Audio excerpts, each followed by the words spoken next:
Oi pessoal, meu nome é Elizabeth Prates, sou mãe do Gustavo, de 3 anos, foi diagnosticado como autista e eu gostaria de contar um pouco da nossa história para vocês.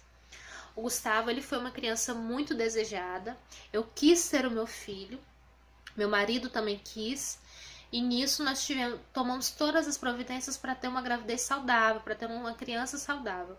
Então fiz o pré-natal certinho, tomei as vitaminas certinho, fiz todo o acompanhamento que eu poderia fazer. E nisso tivemos uma gravidez realmente muito tranquila, muito saudável, não tive anemia, não tive problema nenhum.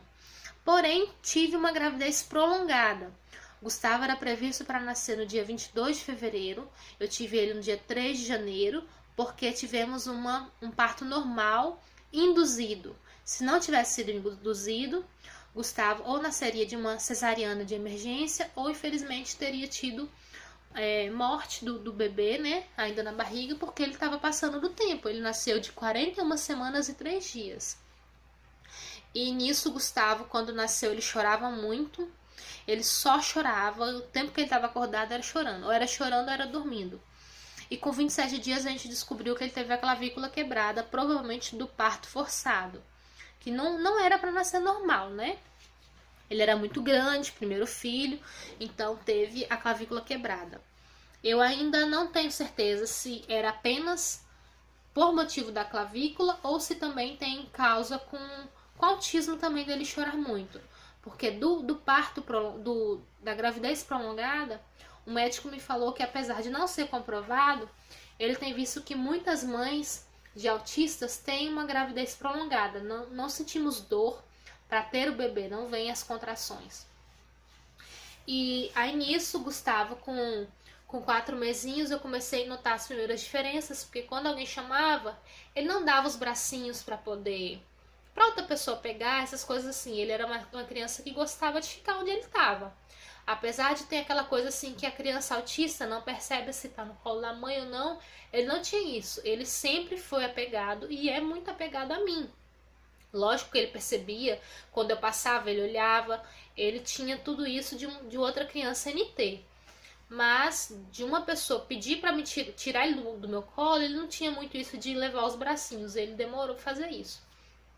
Mas ele tinha muito contato visual, ele olhava para mim, ele sorria, ele participava das brincadeiras, eu tenho foto dele rindo, olhando para mim seriamente. Ele batia palminhas, depois ele parou, depois de um tempo ele voltou a bater palmas novamente. E aí ele andou com 9 meses, andou precoce. E com um aninho começou as diferenças das outras crianças, que teve outras crianças nasceram no mesmo período. Várias crianças começaram a falar e Gustavo não. Apesar de cada criança ter seu tempo, nós temos que saber o limite, até onde é o tempo da criança, até onde se deve você intervir nesse tempo da criança para estar ajudando ele. Então eu levava o Gustavo no pediatra, levei no fonoaudiólogo, sempre eu falava, tá demorando a falar, isso. E todos os profissionais que eu passei ao Gustavo, foram os 3, falaram que não era nada, falavam que era para colocar na creche, que era preguiça de falar, porque só tinha adultos em casa e tal. Então no ano passado, o Gustavo ainda ia fazer 2 anos, eu coloquei ele na creche por causa da fala. E apesar dele, quando ele entrou na creche ano passado, em fevereiro do ano passado, ele já sabia as consoantes com 1 ano e 10 meses, ele sabia as vogais, desculpa, ele sabia as cores, ele contava até 10, ele sabia os sons dos animais, mas ainda não falava o nome dos animais. E tudo isso ele aprendeu com música, ele é muito musical. Gustavo ama música. E tudo que ele aprende hoje, eu vejo que ele aprende tudo muito mais rápido através da música. Então eu coloco muita música para ele ouvir, muita musiquinha, porque eu quero que meu filho aprenda. Se eu quero que ele aprenda, eu coloco ele para ouvir, que rapidinho ele pega. Tanto que esse ano ele canta várias músicas, tanto louvores infantis quanto louvor de adulto e cantigas de roda também. E aí a professora viu que ele era diferente dos outros, ele não gostava de se enturmar com as outras crianças, ele não gostava de brincar com as outras crianças. Ele até hoje ele gosta de se isolar para brincar. Ele ama carrinho, ele pega os carrinhos dele, procura uma mesa, Se não tiver uma mesa, ele tem que deitar no chão. Ele precisa ver as rodas do carrinho para ele brincar. Ele não gosta de sentar e brincar no chão. Ou ele deita para ele ver a roda, às vezes bota até o dedinho para ele sentir a roda girando. Ou precisa de uma mesa, de uma linha reta, para poder ele passar o carrinho. Se não tiver essa linha reta, o que tiver na mesa ele vai tirar, ele vai jogar no chão, porque ele precisa daquela linha reta que é a estrada do carrinho dele. Então ele tem muito isso. Hoje mesmo ele não faz isso, mas agora ele enfileira vários carrinhos e brinca, todos na mesma direção.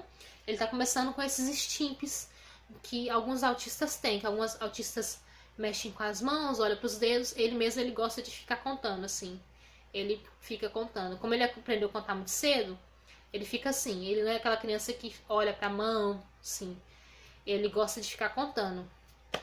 Então ele conta, ele fala as consoantes, às vezes ele mistura quando começa com os estimpes, mas o balançar ele nunca teve.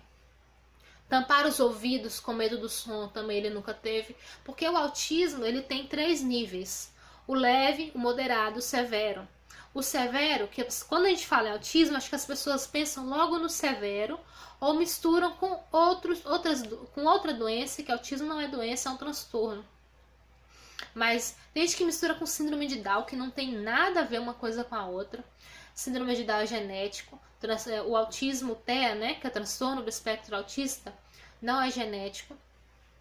Então há muita diferença, porém, principalmente para os leigos, pode complicar, porque outras doenças, uma doença que seja, ela tem seus sintomas muito parecidos. Se uma pessoa está gripada, ela tem os mesmos sintomas que a outras, basicamente. Agora, o autismo é um guarda-chuva de sintomas que você vai ter que avaliar se encaixa na maioria deles. Porque a maioria, quando fala em autismo, pensa logo uma criança que não gosta de som, que não gosta de ser tocada. Tudo isso, meu filho, foi avaliado, digamos, pelas pessoas leigas. Quando eu falava que ele era autista, as pessoas já olhavam. Teve gente que começou a passar a mão do Gustavo quando soube que ele era autista para ver se ele tinha problema ao toque. Gustavo ama abraço, ele ama beijo, ele não tem problema ao toque nenhum. Ele não tem problema com sons altos.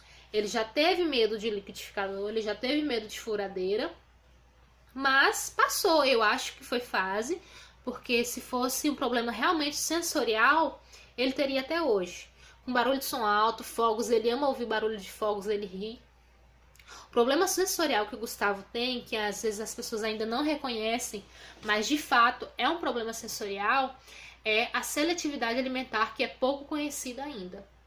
Eu acho importante falar nesse vídeo, porque dos profissionais que a gente tem disposto aqui no norte do Espírito Santo, nenhum deles ainda admitiu que a seletividade alimentar é um problema sensorial do autismo. Tem autismos que tem problema sensorial à luz, outros ao barulho, outro ao toque e outros à seletividade alimentar. E esse se enquadra no Gustavo. Ele tem muita exclusividade no que ele come, é só aquilo ali e acabou. Não adianta forçar outra coisa. Então ele ama suco, ama vitamina, não come nenhum tipo de carne, nem ovo, nem nada disso, não adianta forçar. Coisas mais salgadas ele não gosta.